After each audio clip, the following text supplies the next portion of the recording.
Assalamu alaikum. I am Adnan Shoaib, faculty member at ComSci Institute of Information Technology, and today is our lecture number 16 regarding the course Principle of Inventory and Material Management, LSM 736.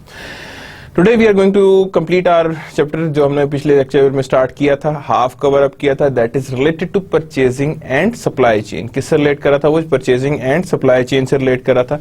उसी chapter को आप लोग आज further complete करने की कोशिश करेंगे to some extent. इंशाल्लाह इसको कंप्लीट करेंगे और इसको देखेंगे इससे फर्दर क्या क्या चीजें इन्वॉल्व है। अब देखिए, लास्ट टाइम ने पूरा का पूरा लेक्चर मैक्सिमम परचेजिंग पे डील किया था। Now the next portion is towards related to supply chain. तो जब मैं बात करूंगा सप्लाई चेन की, तो दैट मीन्स कि मुझे यहाँ पे अब जो पोर्शन ऑफ चैप्टर है वो that is related to supply chain, कि सप्लाई चेन में इसका क्या रोल है और किस तरह से लिंक्ड अप है और कैसे हम लोग इसे लेके चलते हैं। What is the role of inventory और material in the supply chain, की सप्लाई चेन की इन्वेंट्री में क्या लिंकअप्स हैं और कैसे वो आगे लेकर चल रहे हैं। So there is the existence of purchasing and supply chain, और ये भी आगे अगेन जारी बात है कंटिन्यूड इसलिए है कि क्योंकि पिछले लेक्चर से ही आगे कंटिन्यू कर रहे हैं और उसी चैप्टर को हम आगे फर्दर कंप्लीट करने लगे हैं और उसी को हम लोग कंप्लीट करके आगे लेकर जाएंगे। सो बुक्स अगेन मैं हर लेक्चर में बताता हूँ, इसमें बताऊंगा। Introduction to material management by Tony Arnold को लेके हम चल रहे हैं, जो हमारी बेसिक बुक है। उसके बाद जो हम आगे लेकर चल रहे हैं that is towards the operation management for competitive advantage, 11th edition है by Chase, and operations management 11th edition by J Heizer. तीनों बुक्स बहुत अच्छी हैं। Obviously I would attempt to provide the soft copies of all the books, ताकि आपके पास easily availability हो, आप easily उसे अवेलेबल हों और उसको लेकर ही हम आगे चलें, ठीक है ना।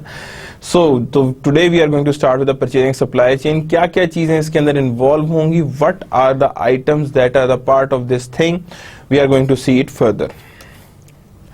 ऑब्जेक्टिव्स आज हैं, सबसे पहली चीज देखेंगे सप्लाई चेन स्ट्रेटेजीज कौन कौन सी होती हैं, किस किस तरह से वो स्ट्रेटेजीज वर्क कर रही होती हैं, सप्लायर्स उस स्ट्रेटेजी से कैसे डील कर रहे होते हैं और उनको कैसे सप्लायर उसके हिसाब से अपने आप को मॉडिफाई कर रहे होते हैं, कि that is the strategy behind the supply chain, और इसी के हिसाब से हमने इसे सप्लाईज को प्रोवाइड करना है या सप्लाईज इन्हें फराहम करनी है। वर्टिकल इंटीग्रेशंस, क्या चीज आ गई है? वर्टिकल इंटीग्रेशंस आ गई हैं, कि वर्टिकल इंटीग्रेशंस कौन कौन सी होती हैं, कैसे होती हैं, किस किस तरह से होती हैं, और वर्टिकल इंटीग्रेशंस के बेनिफिट्स किस तरह से हम लोग आगे लेकर चल सकते हैं और किन बेसिस पे वर्टिकल इंटीग्रेशंस के बेनिफिट्स चल रहे होते हैं, ठीक है। Managing supply chain, supply chain manage करनी है हमने। सप्लाई चेन को जब हम मैनेज करेंगे तो उसमें बहुत सारी चीजें इन्वॉल्व हो जाती हैं, कि सप्लाई चेन की management each and every level पे आनी चाहिए। क्या होना चाहिए? ईच एंड एवरी लेवल पे हमारे पास सप्लाई चेन की मैनेजमेंट आनी चाहिए, और सप्लाई चेन भी हमारे पास उसी तरह से ही मैनेज होनी चाहिए जिस तरह से हमारे पास सप्लाई चेन नॉर्मली मैनेज हो रही होती है या मैनेज होके आती है। Issues in integrated supply chain, यानी क्या क्या इश्यूज एग्जिस्ट कर रहे होते हैं integrated supply chain. Integrated means extended supply chain में व्हाट इश्यूज दैट एग्जिस्ट, कौन कौन से इश्यूज हैं जो एग्जिस्ट कर रहे होते हैं और किस तरह से वो इश्यूज अटेम्प्ट हो रहे होते हैं। What opportunities that exist in integrated supply chain, integrated supply chains में क्या इफेक्ट आता है। केट्सो नेटवर्क्स, लास्ट टाइम हम लोगों ने सिर्फ केट्सो की डेफिनेशन देखी थी, that's a Japanese word. Now today we are going to see कि हम लोग के पास केट्सो नेटवर्क क्या होता है और उस नेटवर्क के क्या बेनिफिट्स हैं और क्या रिपरकशंस हैं that are involve in the networks, के नेटवर्क्स में क्या क्या चीजें इन्वॉल्व होती हैं। नेक्स्ट थिंग जो हमारे पास आ रही है that is related to e procurement, कि इलेक्ट्रॉनिक प्रोक्योरमेंट्स कैसे वर्क कर रही होती हैं, किन बेसिस पे वर्क कर रही होती हैं और किस तरह से हम उसे आगे लेकर चल रहे होते हैं। डिस्ट्रीब्यूशंस को देखेंगे कि डिस्ट्रीब्यूशंस कौन कौन सी हैं, distribution frameworks, distribution networks and all that we are going to see. Managing supply chain performance, तो नेक्स्ट चीज जो हमारे पास आएगी that is related to managing supply chain performance, के सप्लाई चेन परफॉर्मेंसेस को हमने कैसे किस बेस पे and how we are going to attempt them, कि किस तरह से हमने उनको आइडेंटिफाई करना है और किस तरह से सप्लाई चेन को हमने आगे लेकर चलना है।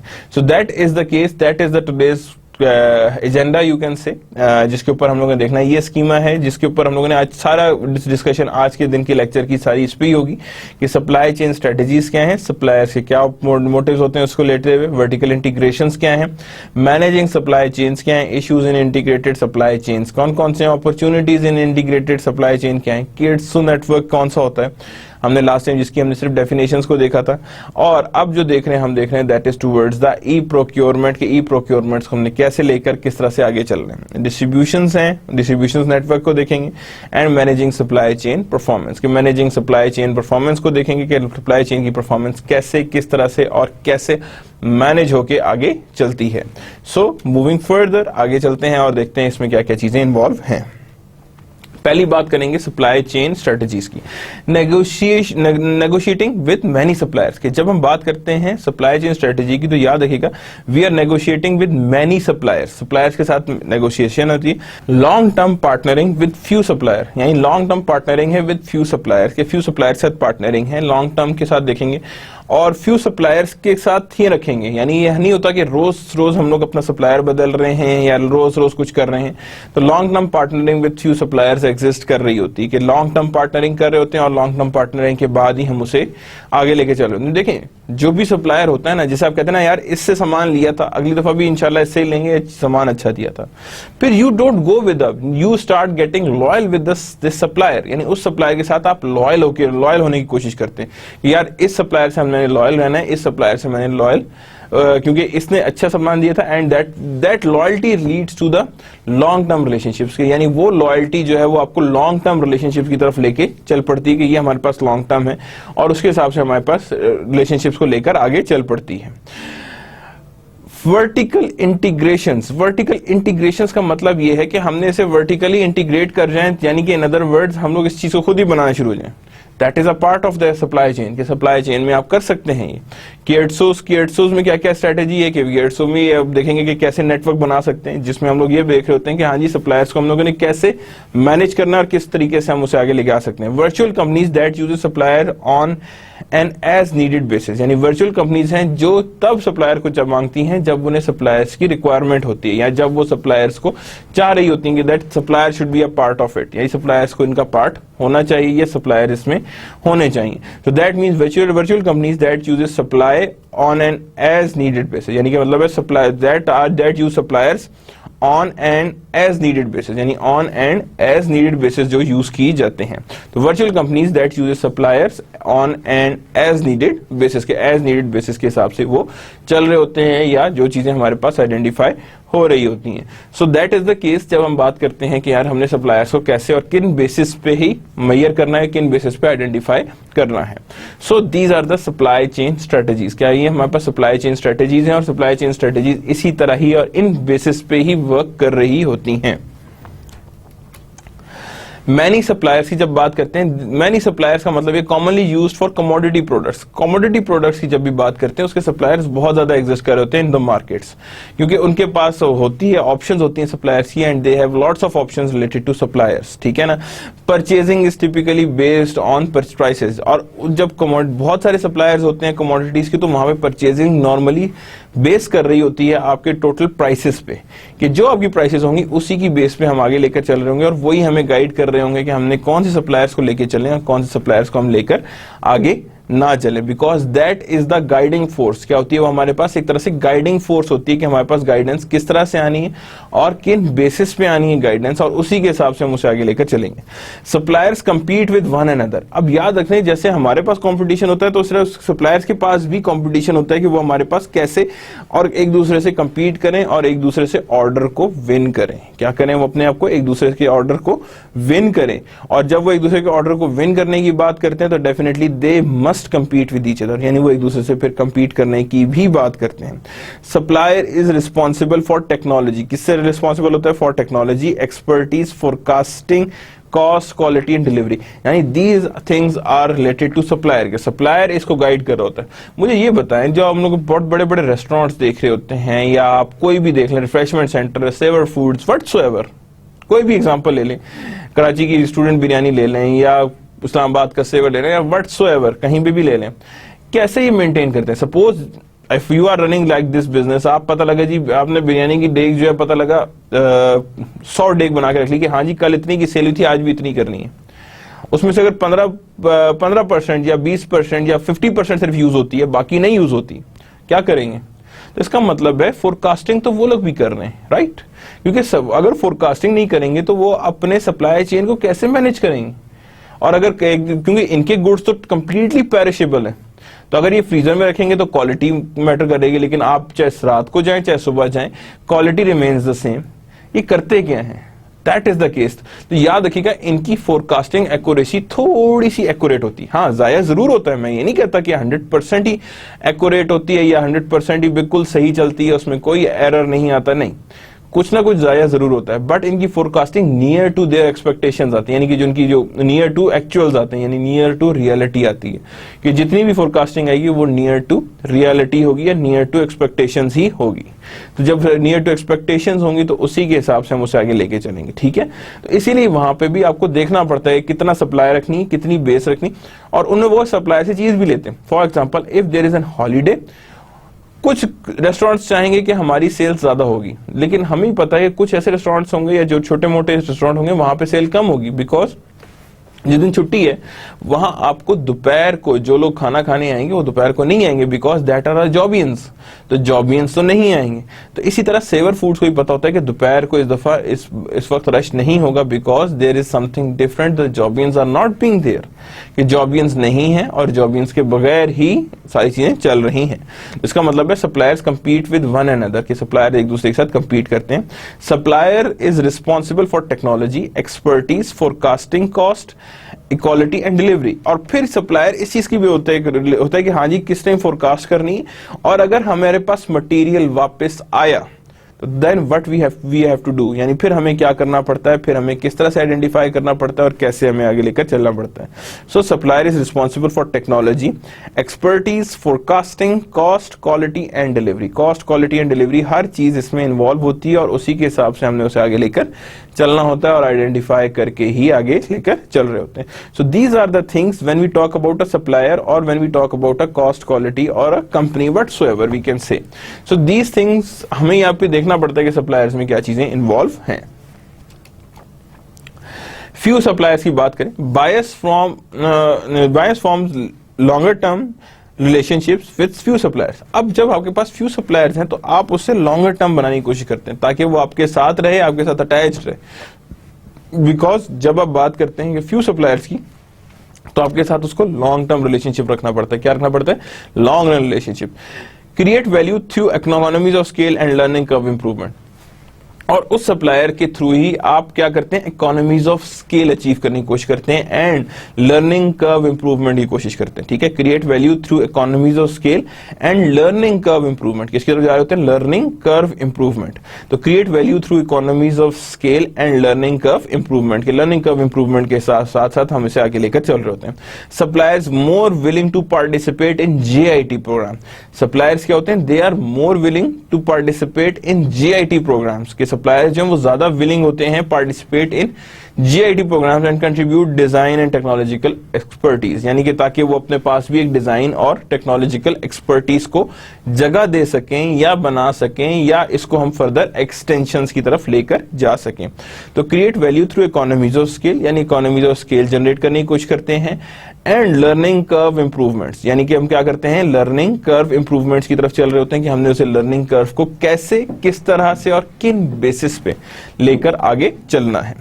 Suppliers more willing to participate. Suppliers बहुत ज्यादा विलिंग होते हैं participate in JIT programmes and contributes design and technological expertise. और किस पे कंट्रीब्यूट करते हैं? Design and technological expertise. Cost of changing suppliers is huge. अब यहां पे याद रखिएगा कॉस्ट ऑफ चेंजिंग सप्लायर्स जो है वो याद रखिएगा बहुत ज्यादा होती है, बिकॉज न्यू सप्लायर को हैंडल करना है या समझाना what type of things you require is a you can costly manner, यूं कर लेंगे कॉस्टली मैटर है, क्योंकि आपको हर चीज जीरो से स्टार्ट करनी पड़नी, और जब हर चीज को जीरो से स्टार्ट करेंगे तो दैट मीन्स कि आपको हर चीज को डिफरेंट तरीके से देखना पड़ेगा और डिफरेंट तरीके से आइडेंटिफाई करना पड़ेगा, because each and everything should be seen in the same manner as it would be. तो दैट मीन्स कि यहाँ पे हम कहेंगे by form longer relationship with few supplier. Few supplier के साथ लॉन्गर रिलेशनशिप कर लेंगे।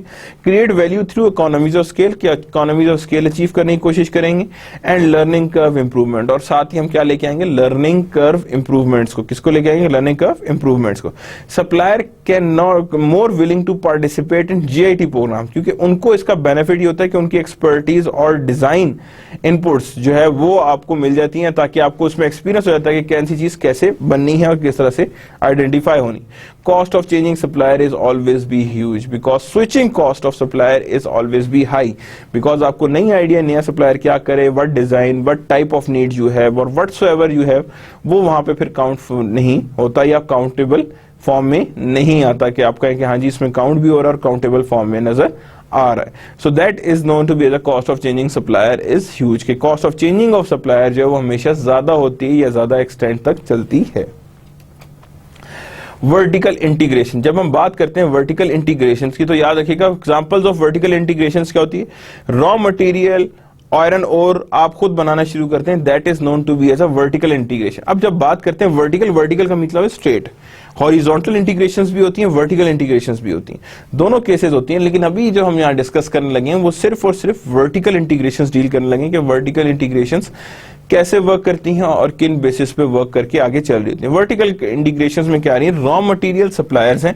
बैकवर्ड इंटीग्रेशंस, अब क्या है यहाँ पे, दैट इज बैकवर्ड इंटीग्रेशन। अब यहाँ पे अगर गौर से बात करें तो यहाँ पे देखें फिनिश गुड्स हैं, क्या है यहाँ पे, फिनिश्ड गुड्स हैं। अब यहाँ पे जब सबसे पहली बात आ रही है फिनिश गुड्स की, तो अब हम यहाँ पे क्या कर रहे हैं, अब ये फिनिश गुड्स बन रही हैं। अब यहाँ पे देखें करंट ट्रांसफॉर्मेशन, ट्रांसफॉर्मेशन यहाँ पे आ रही हैं और यहां पे हमारे पास आ रही है बैकवर्ड इंटीग्रेशन। अब ये क्या ट्रांसफॉर्मेशन की, बैकवर्ड इंटीग्रेशन क्या है, रॉ मटेरियल खुद बनाना शुरू कर दें, और फॉरवर्ड इंटीग्रेशन क्या है कि फिनिश गुड्स को आप कस्टमर को देना शुरू कर दें। एग्जांपल्स यहां पे तीन तरह की दी हुई है, आयरन कोर, सिलिकॉन और फार्मिंग। अब यहां पे अगर देखूं तो आयरन कोर है, आयरन और रॉ मटेरियल सप्लायर है, स्टील है, ऑटोमोबाइल बन रही है, ऑटोमोबाइल के लिए चाहिए, और डिस्ट्रीब्यूशन सिस्टम जो है वो फॉरवर्ड इंटीग्रेशन है। क्या कहलाएगा, यानी जो आप उसे फर्दर जब बनने के बाद उसमें फर्दर आप उसे यू कैन से कि उसकी डिस्ट्रीब्यूशन भी खुद करना शुरू कर दें, दैट मींस फॉरवर्ड इंटीग्रेशन, कि आप उसे खुद कस्टमर एंड यूजर तक पहुंचा रहे हैं। यानी आपने ऐसे इंटीग्रेशन किए कि आप अपने ही कंपनी या अपने ही प्रोसेसेस के थ्रू कस्टमर एंड कस्टमर्स तक पहुंचा रहे हैं, तो उसे कहते हैं हम, that is known to be as a forward integration. क्या कहते हैं उसे, फॉरवर्ड इंटीग्रेशन। तो आयरन ओर है, आयरन ओर जो है वो हमारे पास बैकवर्ड इंटीग्रेशन में आएगा, कि बैकवर्ड क्या है कि ऑटोमोबाइल्स के जो ओर हैं वो आप खुद बनाना शुरू कर दें या स्टील आप अपनी खुद से बनाना शुरू कर दें, that is related to iron ore. तो रॉ मटेरियल है, स्टील आप खुद बनाएं एंड देन ऑटोमोबाइल की तरफ आना शुरू हो जाए। तो that means the thing that is being for the transformation of raw material by yourself is known to be as a backward integration, और forward integration क्या है कि after finished good the distribution is being known to be as a forward integration। ठीक है ना। तो इसी तरह सिलिकॉन है, सिलिकॉन आप खुद बनाना शुरू करते हैं, इंटीग्रेटेड सर्किट्स बने, तो सर्किट्स बोर्ड्स जो हैं वो फॉरवर्ड इंटीग्रेशंस हैं, बिकॉज आपने उसे फॉरवर्ड इंटीग्रेट भी कर दिया है। एंड कंप्यूटर वॉचेस, कैलकुलेटर, और कंप्यूटर वॉचेस और कैलकुलेटर्स पे आपने डेवलपिंग शुरू कर दी कि that how you are going to develop them and how you are going to identify them, कि आपने उन्हीं की बेसिस पे इनकी फर्दर मेजरमेंट्स आइडेंटिफाई कर दी और मेजरमेंट्स आइडेंटिफाई करके आप आगे चल पड़े। फार्मिंग की बात करें तो फार्मिंग में भी यही है कि फ्लोर मिलिंग आ गई है, फ्लोर मिलिंग आई है और उसके बाद बेक्ड गुड्स हैं। अब अगेन यहाँ पे भी बीच में कोई भी इसके अंदर फॉरवर्ड या वर्टिकल इंटीग्रेशन नहीं कह सकते। फार्मिंग अगर आप खुद शुरू कर दें बैकवर्ड इंटीग्रेशन है, बेक्ड गुड्स बना के खुद डिस्ट्रीब्यूशन शुरू कर दें तो then again it is a part of your vertical integration, कि ये हमारे पास क्या कहलाएगा, ये हमारे पास एक तरह की वर्टिकल इंटीग्रेशन है कि जो हमें ये बता रहा है कि हमने किधर पे क्या चीज किधर से लेके कहां लेके किधर डालनी है, यानी उसी हिसाब से हमारे पास गाइड करा जिस हिसाब से हमारे पास गाइडेंस होनी चाहिए या गाइडेंस है हमारे पास। So that is known to be as examples of vertical integration. क्या है ये हमारे पास एग्जांपल्स ऑफ वर्टिकल इंटीग्रेशंस के। वर्टिकल इंटीग्रेशंस को मैंने कैसे किस तरह से और कौन सी बेसिस पे आइडेंटिफाई करके आगे लेकर चलना है। ठीक है, तो वर्टिकल इंटीग्रेशंस हैं, एग्जांपल्स ऑफ वर्टिकल इंटीग्रेशंस हैं और इसी की बेस पे हम उसे आगे लेकर चलते जा रहे हैं कि किस तरह से हमने वर्टिकल इंटीग्रेशंस को आगे लेकर चलना है।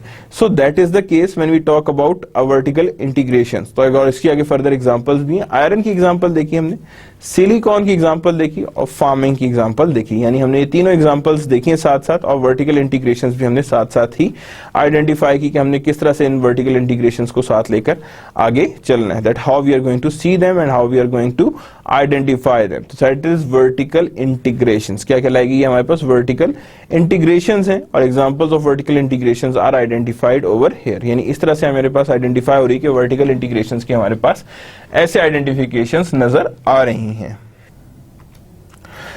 Now further vertical integrations, developing the ability to produce services और goods that are previously purchase, यानी वो सर्विस और गुड्स बनाने की कोशिश जो प्रीवियसली हम लोग परचेज करते हैं, यानी वो सर्विसेज या गुड्स जो हम लोगों ने ऑलरेडी या प्रीवियसली परचेज करते आ रहे हैं, उन गुड्स या सर्विसेज को बनाने की कोशिश is known to be as your vertical integration. क्या कहेंगे उसे हम कि that is your vertical integrations. के वर्टिकल इंटीग्रेशंस की बात कर रहे हैं व्हेन हम जब भी हम ये बात करेंगे कि हमने उसकी प्रोडक्ट्स या गुड्स को बनाने की कोशिश करनी है।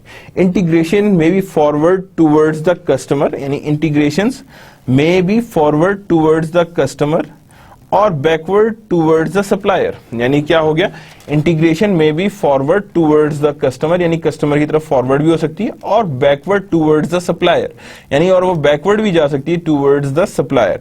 तो इंटीग्रेशन जो है वो फॉरवर्ड भी हो सकती है और बैकवर्ड भी हो सकती है, यानी कि कस्टमर की तरफ ले जाने में आप आसानी पैदा करें कि आप जो डिस्ट्रीब्यूशन किसी किराना स्टोर या किसी एजेंसी को दे रहे हैं वो आप अपनी डिस्ट्रीब्यूशन नेटवर्क खुद बनाएं ताकि आपकी चीजें आसानी से कस्टमर तक पहुंच सके, और बैकवर्ड टूवर्ड्स द सप्लायर, और या तो आप अपने सप्लायर खुद बन जाए जिसमें आप कहेंगे बैकवर्ड इंटीग्रेशन। तो वर्टिकल इंटीग्रेशन की एक तरह से दो फर्दर टाइप्स हैं, that is known to be as a forward integration and backward integration. के फॉरवर्ड इंटीग्रेशंस भी होती हैं एंड बैकवर्ड इंटीग्रेशंस भी एग्जिस्ट कर रही होती हैं। कैन इंप्रूव कॉस्ट, अब क्या क्या चीजें इंप्रूव हो सकती हैं इससे, cost, quality and inventory, but requires capital management skill and demand. यानी हर चीज इसमें रिक्वायर्ड होगी कि जब हम बात करते हैं कॉस्ट, क्वालिटी और इन्वेंट्री दोनों इंप्रूव कर देंगी, but requires capital, managerial skills and demand, यानी कैपिटल भी चाहिए, मैनेजेरियल स्किल्स भी चाहिए एंड डिमांड भी रिक्वायर्ड होगी। Risky in industries with rapid technological change, यानी उन इंडस्ट्रीज के लिए रिस्की है जहां पे रैपिड टेक्नोलॉजिकल चेंजेस हैं, जहां पे क्या है रैपिड टेक्नोलॉजिकल चेंजेस हैं। Developing the ability to produce goods और सर्विसेज प्रीवियसली परचेज्ड, इंटीग्रेशन में be forwarded towards the customer और बैकवर्ड टूवर्ड्स द सप्लायर। यानी फॉरवर्ड इंटीग्रेशन, अब यहां पे दो टाइप्स आ रही है ना हमारे पास, फॉरवर्ड इंटीग्रेशन और बैकवर्ड इंटीग्रेशन, यानी दोनों चीजें हमारे पास आ रही हैं कि बैकवर्ड इंटीग्रेशन को हम कैसे हम यहाँ पे लेकर चल रहे हैं कि how the backward integration and how forward integration works. यानी दोनों केसेस में हम देखेंगे कि किस किस तरह से हमारे पास इंटीग्रेशंस एग्जिस्ट कर रही हैं या किस तरह से हमारे पास चीजें इंटीग्रेट कर रही हैं और इंटीग्रेट करके हमारे सामने नजर आ रही हैं। So can improve cost, quality and inventory cost quality हर एक को इंप्रूव कर सकते हैं, but requires capital, managerial skills and demand, कि कैपिटल भी रिक्वायर कर रहा है, मैनेजेरियल स्किल भी रिक्वायर्ड कर रहा है एंड डिमांड भी रिक्वायर्ड कर रहा है। Risky in industries with rapid technological change, यानी उन इंडस्ट्रीज के लिए रिस्की है जहां पे रैपिड टेक्नोलॉजिकल चेंज आ रहा है। क्या आ रहा है वहां पे, रैपिड टेक्नोलॉजिकल चेंज आ रहा है। उनके लिए, उनमें अगर आप जाके देखें तो वर्टिकल इंटीग्रेट करें तो आपको रोज के रोज शायद अपना प्रोसेस या सब चीज चेंज करनी हो बिकॉज ऑफ टेक्नोलॉजिकल चेंजेस। जैसे मोबाइल है, अब मोबाइल में अगर हर चीज आप खुद बनाना शुरू कर दें तो डेफिनेटली वहां पे वेरी कर जाएगा। लैपटॉप में भी यही है कि आपके पास जब आप खुद हर चीज खुद बनाएंगे तो रैपिड टेक्नोलॉजिकल चेंज है, तो आपने जब तक अपनी चीज बनाएंगे नई टेक्नोलॉजी आ चुकी होगी। मीन्स आप कहते हो जी कि मैं, फॉर एग्जाम्पल आप कहते हो जी कि मैं पूरा का पूरा i9 प्रोसेसर जो है वो खुद बनाऊंगा। आपने कहा ठीक है, आपको लगा जी 1 महीना, 1.5 महीना, 2 महीने लगा, आपने कहा जी हर चीज मैंने खुद बनाई, पता लगा 2 महीने बाद i11 प्रोसेसर आया हुआ है। तो that means technology change is that much rapid कि जिसमें अगर आपने वर्टिकल इंटीग्रेट कर भी गए तो आपको उसे फर्दर चेंजेस लानी पड़ेंगी। तो इसका मतलब है अगर आपने खुद बनाया है तो आपने जितने ही प्रोसेसेस लगाए थे उन सबको आपको अपडेट करना पड़ेगा ताकि वो i9 के बजाय क्या बनाना शुरू कर दें, i11 बनाना शुरू कर दें। सो दैट मीन्स कि हर दफा वर्टिकल इंटीग्रेट नहीं चलता, कभी कभी जो ज्यादा टेक्नोलॉजिकली एडवांस्ड होती हैं, टेक्नोलॉजिकल चेंजेस रैपिड होती हैं, वहां पे वर्टिकल इंटीग्रेशंस काम नहीं करती या वर्टिकल इंटीग्रेशन उसमें काम नहीं कर पाती। सो दैट मीन्स कि वर्टिकल इंटीग्रेशन उसमें रिस्की होती है बिकॉज वो आपको सिर्फ लॉसेस की तरफ लेके जाती है ना कि आपको प्रॉफिट्स की तरफ। तो इसका मतलब वर्टिकल इंटीग्रेशन भी रिस्की होती है when there is a rapid technological change. क्या है वहां पे, रैपिड टेक्नोलॉजिकल चेंजेस हैं जो एग्जिस्ट कर रहे हैं या रैपिड टेक्नोलॉजिकल चेंजेस हैं जो हमारे सामने नजर में आ रहे हैं या नजर में आते हैं। So we are moving further. अब आ रहा है जी केट्सू नेटवर्क। क्या आ रहा है जी keiretsu network, a middle ground between few supplier and a vertical integration. अच्छा, ये एक्चुअली होता क्या है कि मिडिल ग्राउंड है between few supplier and vertical integration, कि ये आपके बीच की चीज है, जो कहते हैं ना कि फ्यू सप्लायर की तरफ भी ज्यादा पूरे ना जाओ या वर्टिकल इंटीग्रेशन की तरफ भी पूरे ना जाओ, आधे आधे दोनों की तरफ रहो, उससे कहते हैं हम केट्सू नेटवर्क। क्या कहते हैं हम? केट्सू नेटवर्क। यानी कि हमारे पास ये एक नेटवर्क है। Supplier become a part of company coalition. अब क्या करते हैं इसमें, सप्लायर को क्या बना लेते हैं, कंपनी कोएलिशन बना लेते हैं। Often provide financial support for suppliers through ownership और लोन्स, और सप्लायर को हम जो है वो फैसिलिटेट भी करते हैं बाय ओनरशिप और लोन, कि उसे फैसिलिटेट करेंगे, या तो लोन्स इशू कर देंगे या उसे हम ओनरशिप में हिस्सा दे देंगे। Members except long term relationship, यानी मेंबर्स क्या एक्सपेक्ट कर रहे होते हैं, long term relationship, and provide technical expertise and stable delivery. और वो क्या करते हैं, provide technical expertise and stable deliveries, यानी वो टेक्निकल एक्सपर्टीज भी दे रहे होते हैं और साथ ही स्टेबल डिलीवरी की तरफ जा रहे होते हैं, कि हमारे पास हाँ जी जो टेक्निकल डिलीवरीज हैं वो हमारे पास स्टेबल हो और नजर आएंगे हाँ जी इसमें स्टेबिलिटीज एग्जिस्ट कर रही। मे extend through several levels of supply chain, यानी ये एक्सटेंड कर सकता है several level of supply chain, यानी ये जो आपकी जो कोएलिशन है वो सिर्फ एक लेवल पे नहीं होनी चाहिए, वो हर लेवल ऑफ सप्लाई चेन पे जा सकती है जिसमें एक्सपर्टीज या स्टेबिलिटीज रिक्वायर्ड है। क्या रिक्वायर्ड है हमें, एक्सपर्टीज या स्टेबिलिटीज हमें रिक्वायर्ड है, और स्टेबिलिटीज को ही हम आगे लेकर चलेंगे। So that means keiretsu network में middle ground between few suppliers and vertical integration, supplier become a part of the company coalition, किसका पार्ट बन जाती है, company coalition. Often provide financial support for supplier, यानी often provides financial supports for suppliers through ownership और loan, through ownerships और loan में members expect long term relationships and provide technical expertise, provide करते हैं technical expertise and stable delivery, यानी technical expertise हैं और stable deliveries provide करती हैं। May extend through several levels of supply chain, यानी कि वो एक्सटेंड कर सकता है several levels of supply chain, के different levels of supply chain तक वो एक्सटेंशंस में जा सकता है या वो एक्सटेंड कर सकता है। अब अगर बात कर दी था केट्सू नेटवर्क, यानी जिसमें आप एक मिडिल ग्राउंड बनाते हैं कि सप्लायर से काम भी लेना है लेकिन चीज अपनी भी बनानी है, सप्लायर को भी उसमें इन्वॉल्व करना है, और सप्लायर को एक तरह से यूं समझ लें कि हाफ परचेज करना is known to be as a keiretsu network. क्या कहेंगे उसे, कि अगर मैं सप्लायर को हाफ परचेज कर रहा हूं, क्या करूं मैं सप्लायर को हाफ परचेज कर रहा हूं, तो that is one of the part of keiretsu network. ये केट्सू नेटवर्क है। Rely on a variety of supplier relationship, यानी क्या रिलाई करता है on, rely on a variety of supplier relationships to provide services on demand। अब क्या हुआ यहाँ पे, rely on variety of suppliers relationship, यानी किस पे डिपेंड कर रहा है, variety of suppliers relationship provide services on demand, यानी बहुत different variety of supply relationship है लेकिन सर्विसेज ऑन डिमांड प्रोवाइड की जाती हैं। कब की जाती हैं, services are being provided on demand.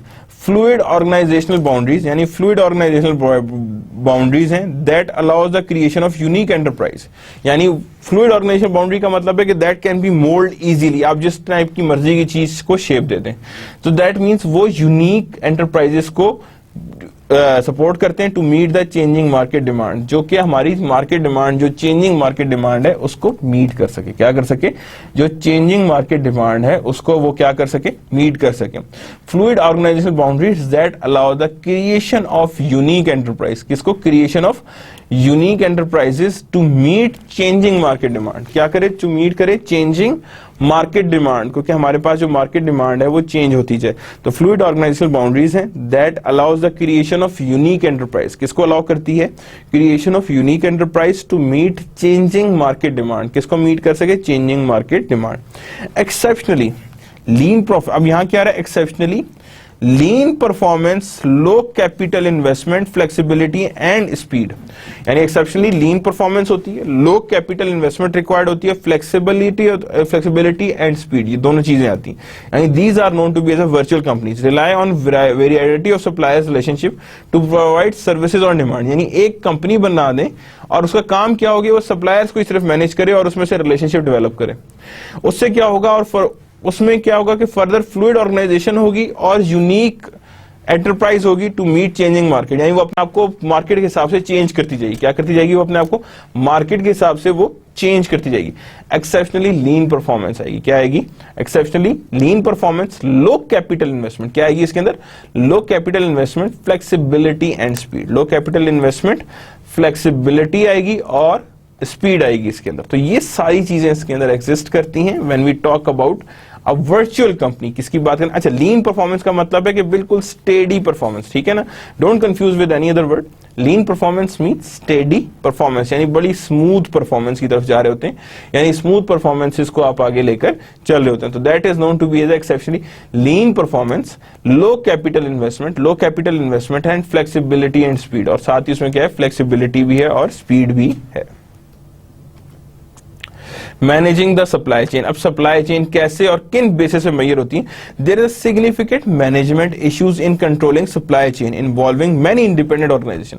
अब जाहिर बात है, कोई चीज जब इंडिपेंडेंट है, जिस पे आपका कोई कंट्रोल नहीं है, उसको मैनेज करना बहुत डिफिकल्ट सिचुएशंस की बात कर रहे हैं। कि जब हम बात करते हैं कि हाँ जी, एक आपने सप्लाई चेन है जिसके अंदर बहुत सारी एक्सटर्नल पार्टीज हैं, क्या है आपके पास? इंडिपेंडेंट पार्टीज हैं या एक्सटर्नल पार्टीज हैं, उसको मैनेज करना थोड़ा सा डिफिकल्ट हो जाता है। क्या हो जाता है? उसको मैनेज करना थोड़ा सा डिफिकल्ट हो जाता है। यानी there are significant management issues in controlling a supply chain involving many independent organisation, जो इन्वॉल्व करते हैं मैनी इंडिपेंडेंट ऑर्गेनाइजेशन के डिफरेंट मैनी इंडिपेंडेंट ऑर्गेनाइजेशंस की एग्जिस्टेंस पे नजर आ रही हैं, या मैनी ऑर्गेनाइजेशंस हैं वो वेरी कर रहे हैं। तो अब उसके हिसाब से there are significant management issues in controlling a supply chain involving many independent organisation. Many independent organisations जो हैं वो उसके अंदर एग्जिस्ट कर रहे हैं, या मैनी उसके अंदर जो है वो सारी की सारी चीजें एग्जिस्ट कर रही हैं। म्यूचुअल एग्रीमेंट्स ऑन गोल। अब यहां पे क्या हुआ? म्यूचुअल एग्रीमेंट्स आ रहे हैं ऑन गोल, कि जो आपके गोल्स हैं उसके हिसाब में आपके पास म्यूचुअल एग्रीमेंट्स हैं। क्या है आपके पास? म्यूचुअल एग्रीमेंट्स हैं। Next thing is trust. क्या चीज आ रही है? नेक्स्ट थिंग इज ट्रस्ट, कि जो आपकी ट्रस्ट है आपने उसी हिसाब से लेकर चल रहे हैं। And compatible organisational culture. क्या आ गया हमारे पास? कंपैटिबल ऑर्गेनाइजेशनल कल्चर, यानी mutual agreements on goal, mutual agreements exist कर रहे हैं on goals, trust and competitive, यानी ये चीजें there significant management issue in external organisation, in many independent organisation. सिर्फ और सिर्फ जब आप उसको मैनेज करने की बात करेंगे उन इंडिपेंडेंट ऑर्गेनाइजेशन को, तो याद रखिएगा आपके पास सिर्फ जो बेसिस ऑफ मैनेजमेंट या मोटिव फॉर मैनेजमेंट या कहते हैं ना reason for management is that, कि उनके साथ आपका एक तो म्यूचुअल एग्रीमेंट हुआ है सेम गोल्स पे, एक ट्रस्ट लेवल है दोनों का एक दूसरे पे, उस पे, और दूसरा क्या? कॉम्पैटिबल ऑर्गेनाइजेशनल कल्चर है। इन्हीं बेसिस को बेसिस बनाते हुए आप उन्हें मैनेज करने की कोशिश करते हैं। क्या करते हैं? उनको मैनेज करने की कोशिश करते हैं, और इन्हीं तीन चीजों को मैनेज करने के बाद ही आप उन्हें आगे लेकर चल रहे होते हैं, या इनको आगे लेकर आइडेंटिफाई कर रहे होते हैं। So that is mutual agreements on goals, trust, compatible organisational culture. क्या आ रहा है हमारे पास? कंपैटिबल ऑर्गेनाइजेशनल कल्चर की कंपैटिबिलिटी कितनी एग्जिस्ट कर रही है, या कहां एग्जिस्ट कर रही है, और कितनी ऑर्गेनाइजेशनल कल्चर्स हैं जो आपके पास एग्जिस्ट करेगा। So mutual agreement on goals, trust and compatible organisational culture. क्या कंपैटिबल ऑर्गेनाइजेशनल कल्चर है, और उसी के हिसाब से हम आगे लेकर इसे चल रहे हैं कि दैट इज द केस, और उसी को हमने देखना है कि हमारे पास कितना और कैसे एग्जिस्ट कर रहा है। तो that is how we are managing the supply chain. के सप्लाई चेन की मैनेजमेंट को हमने ये चीजें सामने रखते हुए ही हमने देखना है कि हमारे पास क्या मैनेजमेंट आ रही है और किस तरह से हमने सप्लाई चेन को मैनेज करना है या मैनेज करके आगे लेकर चलना है। Issues in integrated supply chains. तो जारी बात है, जब कुछ इश्यूज एग्जिस्ट कर रहे होते हैं तो इस तरह इंटीग्रेटेड सप्लाई चेन्स में भी इश्यूज आ रहे होते हैं। Local optimization focusing on local profit और cost minimization based on limited knowledge. क्या आ रहा है? Local optimization focus on local profit और cost minimization focusing on local profit की बात करें, और cost minimization based on limited knowledge. यानी लोकल ऑप्टिमाइजेशन का मतलब है focus on local profit and cost minimization based on limited knowledge, यानी कि प्रॉफिट को मैक्सिमाइज करना है, कॉस्ट को मिनिमाइज करना है बेस्ड ऑन लिमिटेड नॉलेज, और इसी को कहते हैं हम लोकल ऑप्टिमाइजेशन। इंसेंटिव यानी कि sales intensive, incentive, quantity discount, quota promotion, push merchandise prior to sales. ये क्या चीज होती है इसके अंदर? Push merchandise prior to sale, यानी these are the incentives that are being required. ये क्या चीज आती है? These are the incentives that are being required prior to sale. क्या चीज आ रही है? Prior to sale. Large lots, क्या आ रही है हमारे पास? लार्ज लॉट्स आ रही हैं। Low unit cost but do not reflect sales. Low unit cost है but that do not reflect the sale. यानी लो लॉट्स हैं बट लार्ज लॉट्स हैं but low unit cost but do not reflects the sale, यानी lot size जो है, lot unit cost जो है वो लो है but do not reflects the sale, के सेल को रिफ्लेक्ट नहीं करता या सेल्स को आइडेंटिफाई नहीं करता कि हम कहेंगे जी sales the part of thing या पार्ट ऑफ दैट आइटम, ठीक है ना। बुल विप इफेक्ट क्या है यहाँ पे, that is known to be as a bullwhip effect. Stable demand becomes lumpy order through the supply chain, यानी stable demand थी but becomes a lumpy order, यानी लंप्स यानी कि कहते हैं ना कि जंक्स में आना शुरू हो जाए, orders through the supply chain, किसकी तरह, थ्रू द सप्लाई चेन, यानी stable demand becomes a lumpy orders through the supply chain, और किसके थ्रू, थ्रू द सप्लाई चेन। तो stable demand becomes lumpy orders through the supply chain, के through the supply chain आप उसको क्या कहते हैं, that is becomes a lumpy order, क्या कहेंगे इसे हम, लंपी ऑर्डर। तो बुल विप इफेक्ट क्या है, stable demand becomes lumpy orders through the supply chain, के वो क्या हो गया, लंपी ऑर्डर्स हैं बेस्ड ऑन सप्लाई चेन, कि उसे सप्लाई चेन की बेस करते हैं। So these are the basic issues with the supply chain. पहला क्या, लोकल ऑप्टिमाइजेशन की तरफ आते हैं, किसकी तरफ आते हैं, लोकल प्रॉफिट के ऊपर आते हैं जो लिमिटेड नॉलेज पे होते हैं, इसकी तरफ आना चाहिए। Incentives push merchandise prior to sale, के यानी कि आप उसे इंसेंटिव की तरफ आना शुरू हो जाते हैं, और साथ ही लार्ज लॉट्स की तरफ आना शुरू होते हैं, यानी ये तीन इश्यूज हैं जो सप्लाई चेन की तरफ को लेके एड्रेस करने होते हैं, सप्लाई चेन के एड्रेस करने चाहिए। कि एक तो supply chain is more inclined for local optimization, incentive but push side पे हो, और लार्ज सोर्स पे डिपेंडेंसी, और क्या हो, लार्ज सोर्सेज पे डिपेंडेंसी हो, कि जितनी भी लार्ज सोर्सेज होंगी उतनी ही ज्यादा उन पे डिपेंडेंसी आएगी या उन पे डिपेंडेंसी एग्जिस्ट करेगी। तो जितनी ज्यादा उन पे डिपेंडेंसी होगी उतना उनमें बेहतरी आएगी या बेहतरी के लिए वो आगे जाएंगे। सो दैट मीन्स कि ये तीन चीजें हैं जिन पे हमने ऑप्टिमाइजेशंस का ख्याल करना है, और ऑप्टिमाइज उसी के हिसाब से हमने करना है कि जितनी हमें ऑप्टिमाइजेशंस गिवन है या आइडेंटिफाइड हैं, कि how these optimizations being done and how they are being performed. तो वो हमने हर चीज को वन बाय वन करके आइडेंटिफाई करना है और देखना है, समझ रहे हैं बात को। So these are the basic issues related to integrated supply chain, किससे रिलेट करना है, that is integrated supply chain. Now opportunities in an integrated supply chain की क्या अपॉर्चुनिटी, अभी तक हमने क्या किया था, हमने इश्यूज को डिस्कस किया था, किसको डिस्कस किया था, इश्यूज को डिस्कस किया था कि क्या क्या इश्यूज हमारे पास हैं। Accurate pull data, pull data का मतलब है कि आप कहेंगे जी अगर आपके पास accurate pull data, because supply chain में क्या है, आप पुल करते हैं, पुश नहीं है, there is a pull data. Pull का मतलब ये कि आप डिमांड कर रहे होते हो, that you are plucking it, और पुश का मतलब है कि डिमांड नहीं करो, पहले से लाके चीज रख दी गई है, तो दैट इज पुश। लेकिन यहाँ पे क्या चल रहा है, पुल डाटा पे होता है। लॉट साइज रिडक्शन, आपके पास अपॉर्चुनिटी होती है कि आप साइज को रिड्यूस कर सकते हैं, क्या कर सकते हैं हम, साइज को रिड्यूस करें। पहले क्या था, लार्ज लॉट साइज थी इकोनॉमीज ऑफ स्केल के लिए, वो इशू था जो एड्रेस कर रहा था सप्लाई चेन, यहाँ पे वो क्या है, सप्लाई चेन उसे रिड्यूस कर सकता है। सिंगल स्टेज कंट्रोल रिप्लेनिशमेंट, क्या आप उसे सिंगल स्टेज कंट्रोल कर सकते हैं फॉर रिप्लेनिशमेंट, किसके लिए, फॉर रिप्लेनिशमेंट, के रिप्लेनिशमेंट के लिए उसे आगे ले जा सकते हैं। वेंडर मैनेज्ड इन्वेंट्री, क्या आ रही है, वेंडर मैनेज्ड इन्वेंट्री, की जितनी भी हमारी वेंडर मैनेज्ड इन्वेंट्री है वो सामने नजर आ रही होगी कितनी हमारे पास आ रही है। एंड द ब्लैंकेट ऑर्डर्स, के ब्लैंकेट ऑर्डर्स होते हैं कि यानी कि बल्क में ऑर्डर्स आ रहे हैं, कि यानी कि हमारे पास एक तरह से ऑर्डर डिजाइंड ऑर्डर जिसे कहते हैं ना हम, वो चीजें हमारे पास आ रही। तो these are the opportunities from integrated supply chain, मतलब ये चीजें जो है सप्लाई चेन लेके आता है, जिससे काफी चीजें, काफी फीचर्स इंप्रूव कर जाते हैं, क्या कर जाते हैं, काफी फीचर्स इंप्रूव कर जाते हैं और इंप्रूव करके आगे चल रहे होते हैं, ठीक है। तो एक्यूरेट पुल डाटा आ गया, लॉट साइज रिडक्शन आ गई है, और स्टेज सिंगल स्टेज कंट्रोल आ गया, replenishment and vendor managed inventory आ गई, और blanket orders, vendor managed inventory है एंड ब्लैंकेट ऑर्डर्स हैं, क्या है हमारे पास, ब्लैंकेट ऑर्डर्स हैं।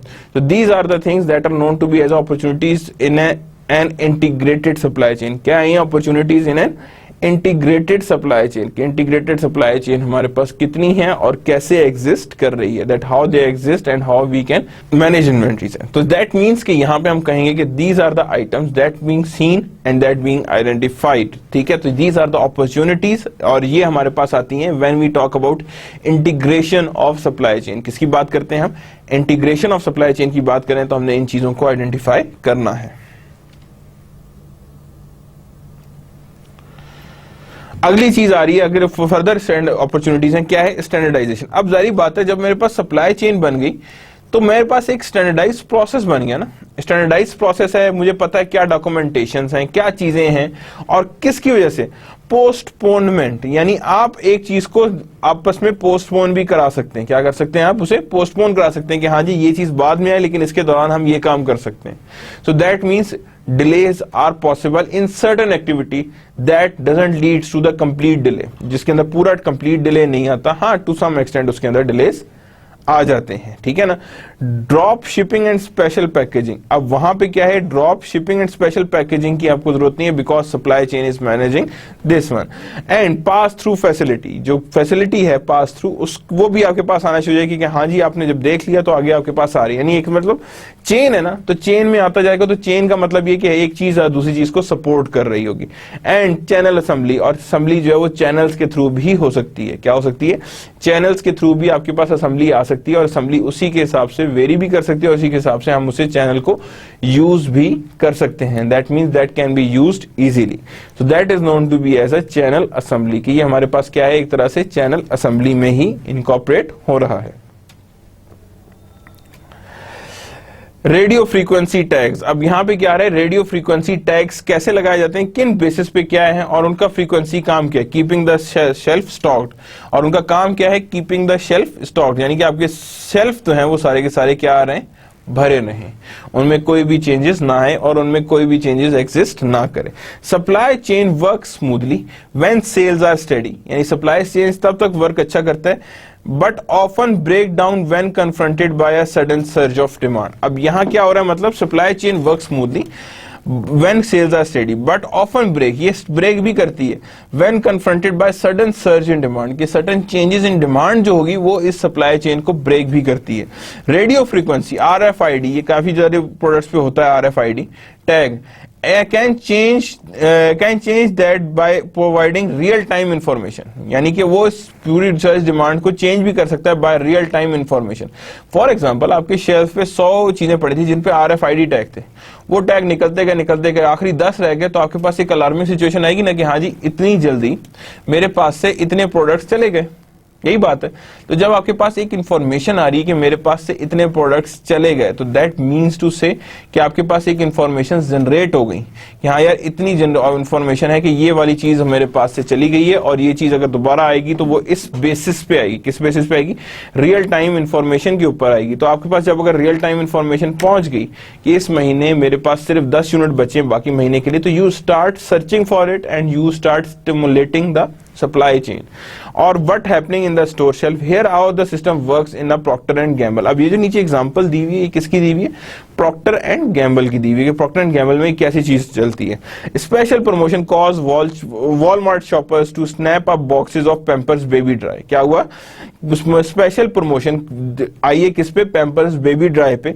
Walmart shoppers to snap up boxes of Pampers of Baby Dry के बॉक्सेस हैं बेबी ड्राई के। Walmart shelf alert needed। अब यहां क्या? रीसप्लाई। अब क्या हुआ? पहली चीज आ रही है वॉलमार्ट आ रही है स्टोर अलर्टेड नीड पेम्पर। अब यहां क्या? Each box of Pampers has a RFID tag, उसके पास क्या लगा हुआ है? RFID टैग है। Shelf mounted and scanner alert the stock room of urgent and need for restock. अब वो जब स्पेशल ऑफर आई तो उसने क्या किया कि उस पूरे के पूरे शेल्फ को भर दिया जिसपे RFID टैग थे। अब जैसी वो शेल्फ खत्म हुआ तो उन्होंने अलार्म भेजा कि हाँ जी स्टॉक खत्म हो रहा है, रीस्टॉक करें। Walmart inventory management tracks and links its in-store stock and its warehouse stock। वो यही इंफॉर्मेशन वेयरहाउस और इन स्टॉक को भेजता है, प्रॉम्प्टिंग क्विकर रिप्लेनिश, और प्रोवाइड कहता है कि जल्द से जल्द इस स्टॉक को या इस शेल्फ को हमने भरना है, providing accurate real time data. अब उसने एक्यूरेट टाइम पे रियल टाइम पे डाटा भेजा था तो उस वजह से रीस्टॉकिंग इजीली हो गई। क्या हो गई? रीस्टॉकिंग इजीली हो गई, और ये रीस्टॉकिंग के हिसाब से ही हम उसे आगे लेकर चल पड़े। Walmart systems are linked to a P&G supply chain management system, यानी Walmart सिस्टम जो है वो लिंक किससे कर रहा है? Procter and Gamble supply chain management system से। Demand spike reported by RFID tags are immediately visible throughout the supply chain। अब वो क्या है? Walmart का जो सिस्टम है वो सप्लायर Procter and Gamble से लिंक्ड अप है। क्या है? किससे लिंक्ड अप है? Procter and Gamble से लिंक्ड अप है।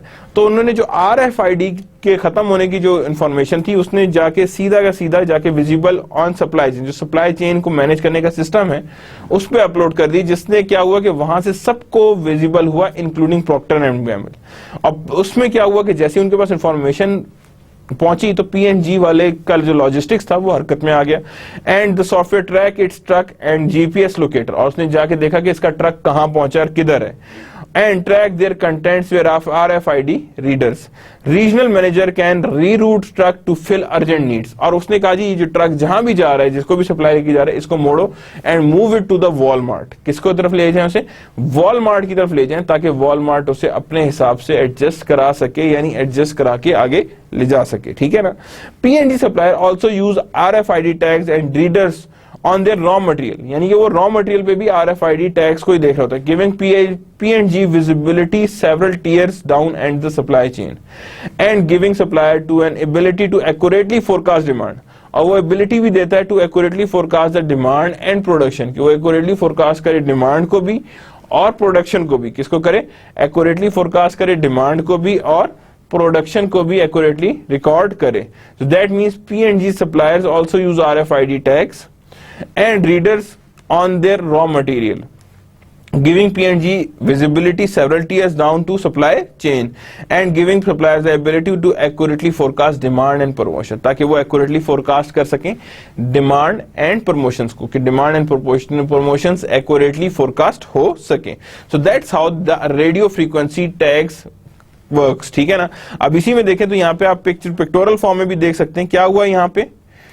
Shelf is empty, resupply is there.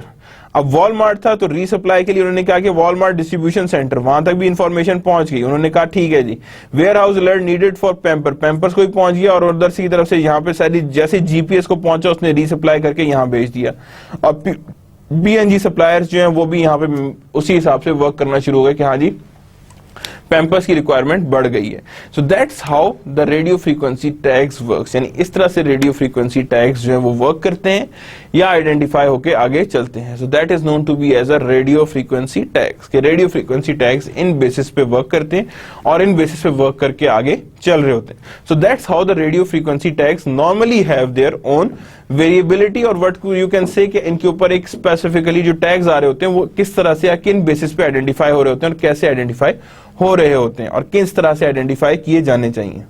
So that it works, यानी इस तरह से आप देखेंगे ये वर्क कर रहा होता है जब भी बात करते हैं RFID, रेडियो फ्रीक्वेंसी आईडीज, जो RFIDs लगे होते हैं, ताकि आपको पता हो। देखें these are the part of inventory management, की इन्वेंट्री को आप कैसे मैनेज कर रहे हैं। अब देखें कैसे वो जा रहे हैं, RFID टैग्स इस पे चल रहे हैं, ठीक है ना। I would prefer you to provide an assignment that in which radio frequency tags you should search it out के रेडियो फ्रीक्वेंसी टैग्स क्या होते हैं और किस तरह से ये वर्क करते हैं और कैसे वर्क करनी चाहिए। सो that means radio frequency tags का आपको पता हो कि ये किस तरह से वर्क करेंगे, ठीक है। But you can easily identify, do read the book, book में ये चीज है और ये कैसे बनती है, कैसे RFID टैग्स वर्क करते हैं, किन बेसिस पे वर्क कर रहे होते हैं और किस तरह से ये आगे चलेकर चल रहे होते हैं। तो RFID टैग्स को हमने ये चीजें आइडेंटिफाई करनी होती हैं और किस तरह से हमारे पास ये चीजें इवैल्यूएट हो रही होती हैं। So that means we have to see that कि RFID टैग्स कैसे वर्क कर रहे हैं और किन बेसिस पे वर्क करने हैं। नेक्स्ट थिंग जो हमारे पास आ रही है that is e procurement, that is known to be as a electronic procurement, कि इलेक्ट्रॉनिकली चीजों को कैसे प्रोक्योर किया जाता है और उनको प्रोक्योर करके हमने कैसे लेकर आगे चलना है।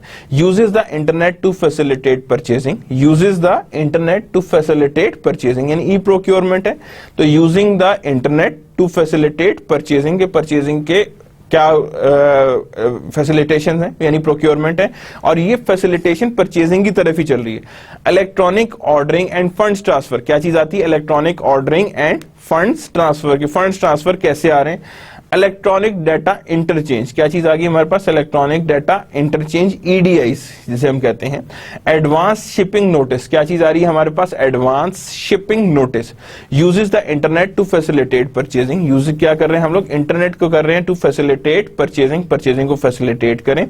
Electronic ordering and funds transfer, क्या चीज आ गई हमारे पास, electronic ordering and funds transfer भी आ रहे हैं हमारे पास। इलेक्ट्रॉनिक डाटा इंटरचेंज आ रहे हैं, एडवांस शिपिंग नोटिस आ रहे हैं, कि शिपिंग नोटिस हमारे पास क्या है। Uses the internet to facilitate purchasing, क्या करें हम, uses the internet to facilitate purchasing, के परचेजिंग को फैसिलिटेट कर सकें।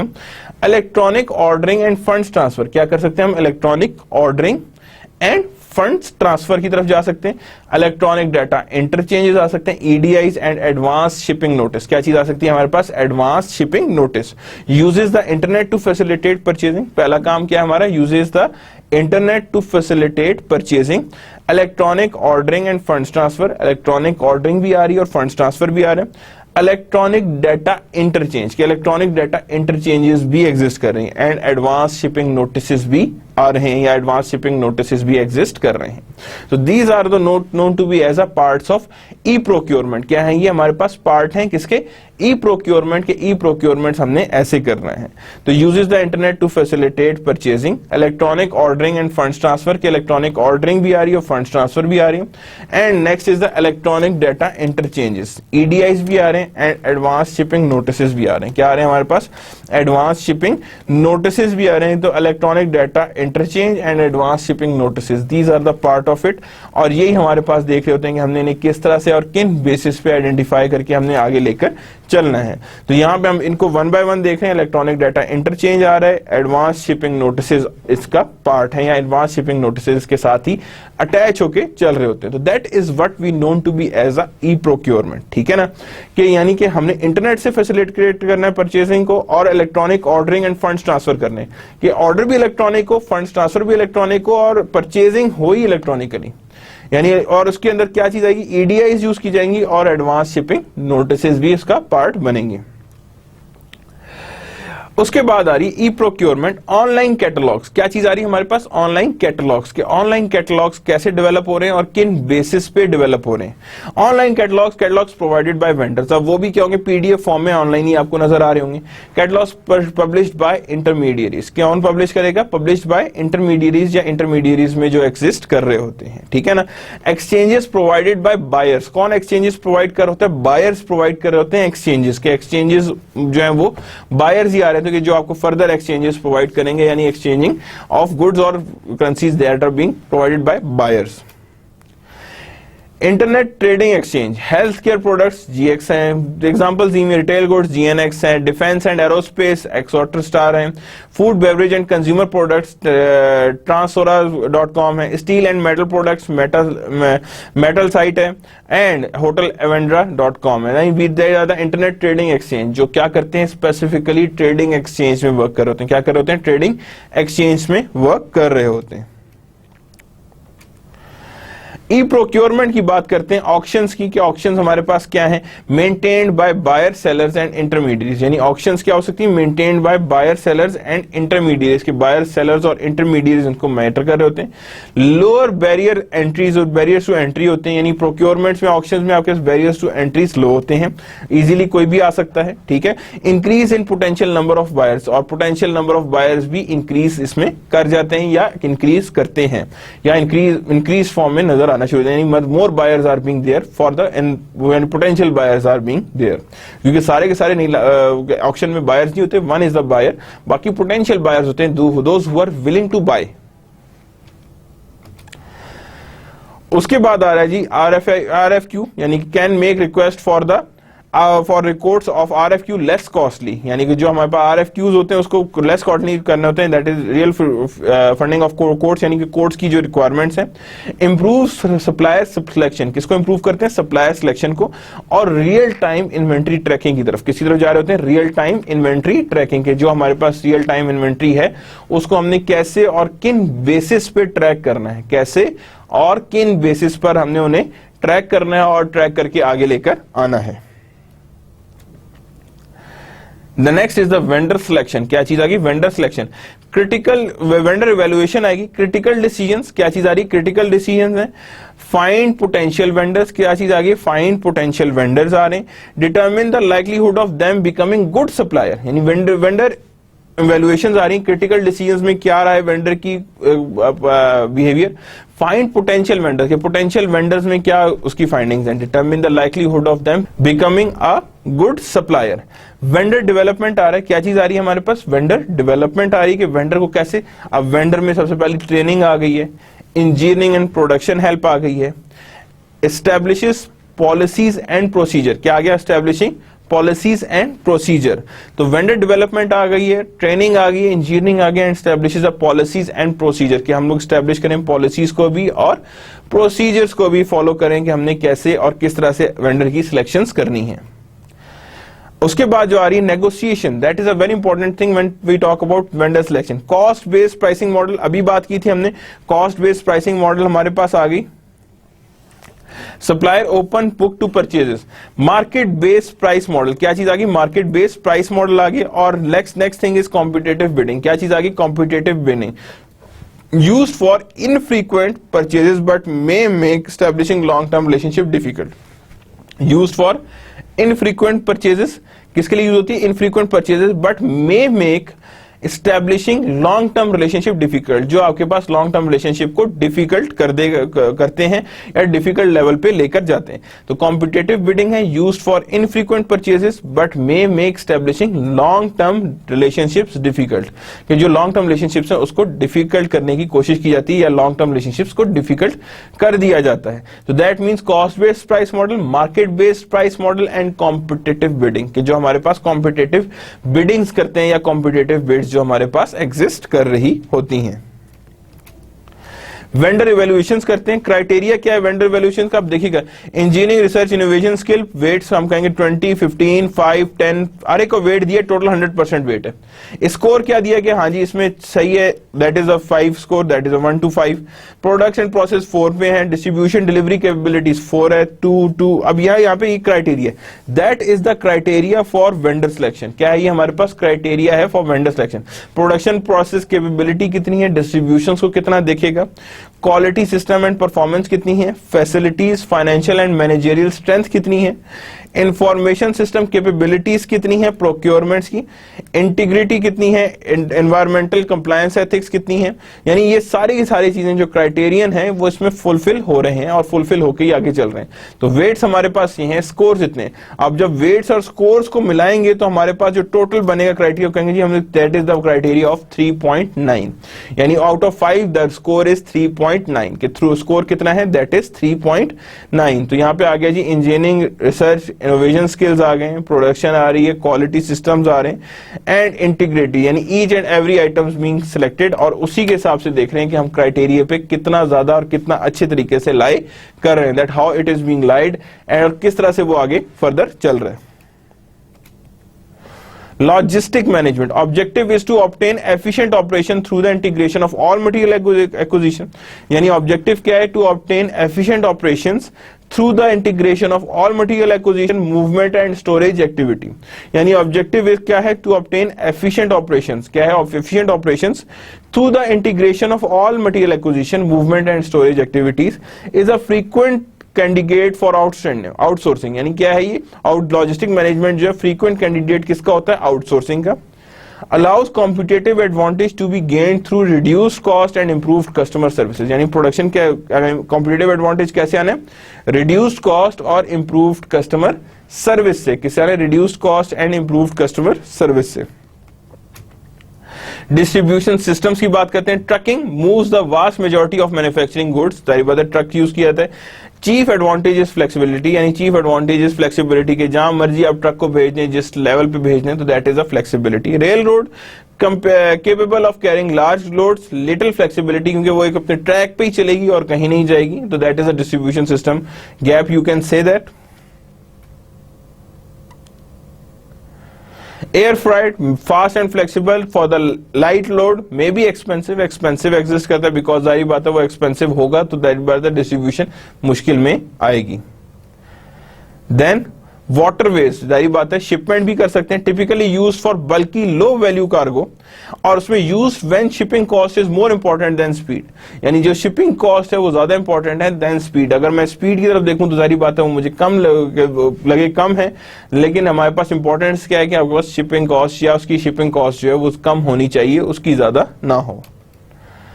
अब डिस्ट्रीब्यूशन में आ रहा है pipelines use for transporting oil gas and other chemical products, वो हमेशा पाइपलाइंस पे होते हैं, जैसे हमारे यहाँ भी पाइपलाइंस के थ्रू ही डिस्ट्रीब्यूशंस हो रही होती हैं।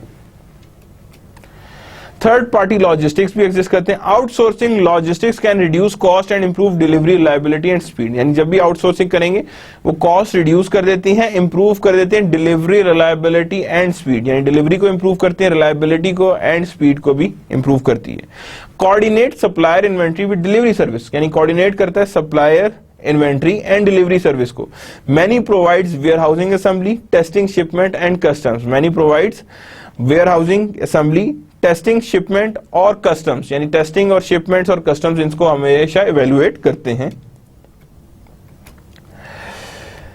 Cost of shipping alternative, product in transit in the form of inventory and has a carrying cost, यानी कि जब भी याद रखिएगा प्रोडक्ट इन ट्रांजिट जो इन्वेंट्री का पोर्शन है उसकी एक कैरिंग कॉस्ट एग्जिस्ट करी थी। क्या करी थी? उसकी कैरिंग कॉस्ट एग्जिस्ट करी थी। Faster shipping is generally more expensive than slower shipping, यानी जो फास्टर शिपिंग होती है वो ज्यादा एक्सपेंसिव होती है देन स्लोअर शिपिंग। अगर मैं कहूंगी स्लोअर शिपिंग की बात करें तो फास्टर शिपिंग जो होती है हमेशा एक्सपेंसिव ज्यादा है than as compare to slower.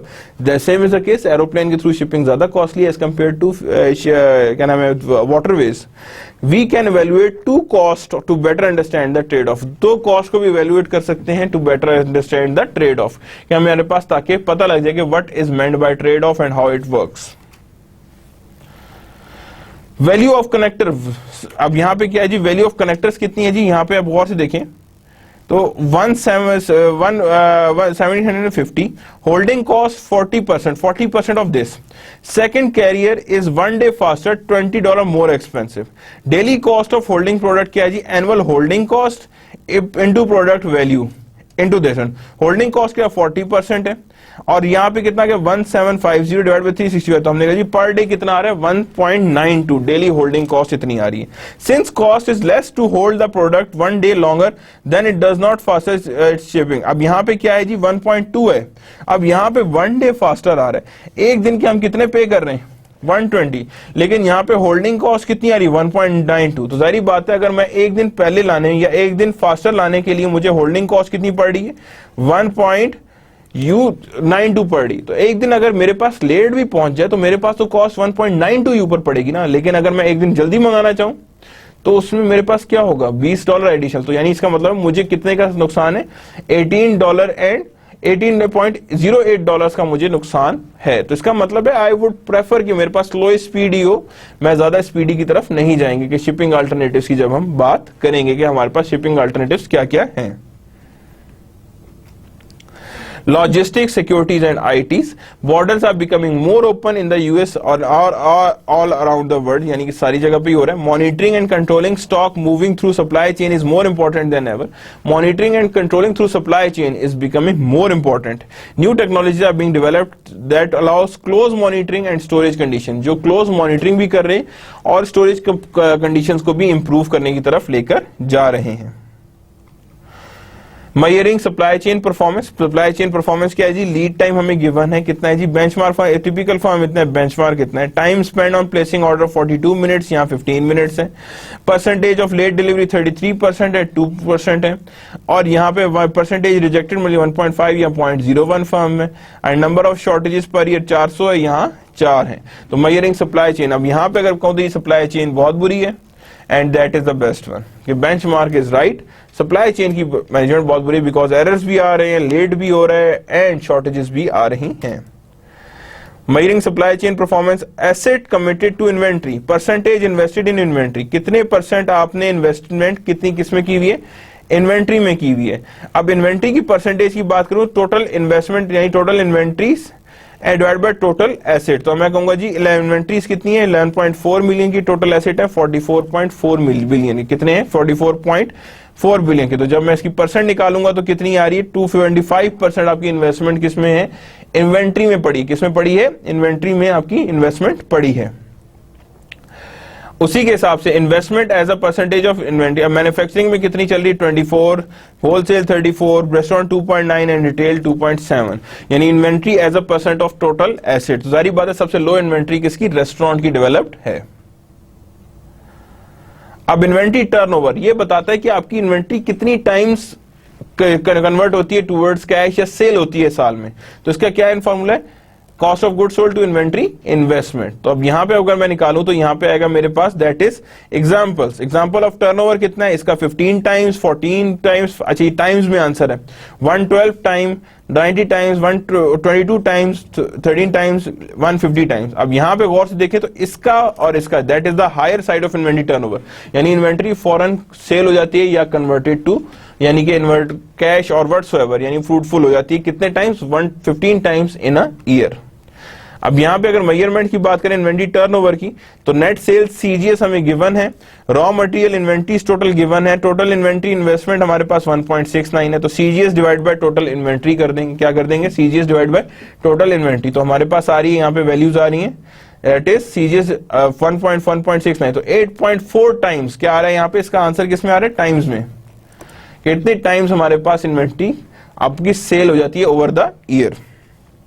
और इसी के ऊपर अगर हम फर्दर आगे चलें तो average weekly cost of good sold, cost of good sold average weekly कितनी है जी 14.2 that is 2.273 week of supply, inventory investment divide by average cost of, तो हम कहेंगे जी 6.19 वीक्स में आपकी पहली कॉस्ट ऑफ गुड सोल्ड चली जाती है, यानी इन्वेंट्री इन्वेस्टमेंट कितनी हमारी 1.69 और average weekly cost of good sold कितनी है हमारे पास दैट इज ऑफ 6.19, तो हम कहेंगे जी 6.19 वीक्स में आपके पास एक यानी कि यूं समझ लें इतने वीक्स में आपके पास इन्वेंट्रीज जो है वो सेल आउट हो जाती है या इन्वेंट्री टर्नओवर इतना हमारे पास जनरेट होती है, यानी वीक्स ऑफ सप्लाई, यानी कितने वीक्स ऑफ सप्लाई हमारे पास चाहिए, तो हम कहेंगे जी हमें सप्लाईज के 6.19 वीक्स की सप्लाईज हमें रिक्वायर्ड होती है, कितनी चाहिए होती है 6.19 की वीक्स की, और वीक्स ऑफ सप्लाईज हमें रिक्वायर्ड है या सप्लाईज की इतने वीक्स होने चाहिए। Automated scheduling system, staff scheduling, assign workers to standardized shift pattern, schedule bidding, workers bid for certain shift position or schedule optimization, create demands driven forecast of labor needs, assign workers to variable schedule, uses mathematical programming and artificial intelligence technique for automated scheduling systems. So that's the end of our lecture number 16. We have discussed our complete with the purchasing and supply chain. This lecture is totally related to supply chain. Do read the book. We have ended with our lecture number 16. Allah Hafiz.